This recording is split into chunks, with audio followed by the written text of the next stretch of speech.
রাশিয়ার সাবেক president Dmitry Medvedev বৃহস্পতিবার বলেছেন, নেটো বা ইউরোপের দেশগুলোতে হামলা চালানোর কোনো পরিকল্পনা বা ইচ্ছা নেই রাশিয়ার। তবে পশ্চিমা দেশগুলো যদি ইউক্রেন যুদ্ধকে আরো প্রলম্বিত করে তোলে তাহলে মস্কো সেটা জবাব দেবে, প্রয়োজন হলে আগাম হামলাও চালাবে।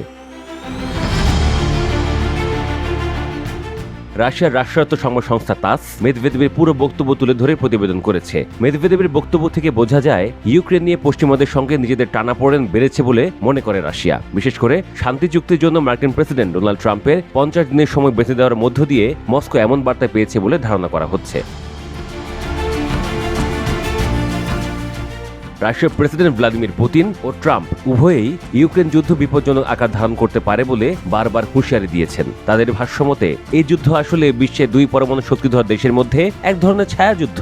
ইউক্রেন যুদ্ধ শুরুর পর থেকে নেটো ও পশ্চিম ইউরোপের দেশগুলো একাধিকবার আশঙ্কা প্রকাশ করেছে যুক্তরাষ্ট্রের মিত্র দেশগুলোতে হামলা চালাতে পারে রাশিয়া, কিন্তু মেদভেদেভ তা নাকচ করে দিয়েছেন। তবে পশ্চিমাদের যে কোনো ধরনের উস্কানির পূর্ণ মাত্রা জবাব দেওয়ার জন্য রাশিয়াকে প্রস্তুত থাকতে হবে বলেও মন্তব্য করেছেন তিনি।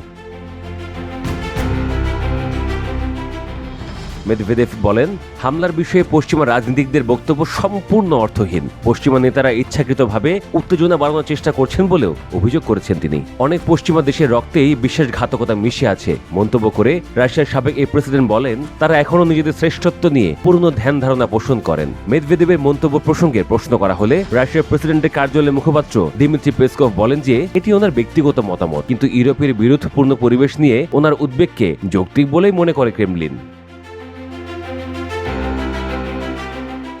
পেসকভ বলেন যে ডোনাল্ড ট্রাম্পের ওই হুমকি বিশ্লেষণ করছেন রাশিয়ার সাবেক প্রেসিডেন্ট, যেখানে ট্রাম্প ইউক্রেন নিয়ে 50 দিনের শান্তি চুক্তি না করলে রাশিয়ার পণ্য আমদানিকারক সব দেশ ও পক্ষের ওপর 100% শুল্ক আরোপের হুমকি দিয়েছেন।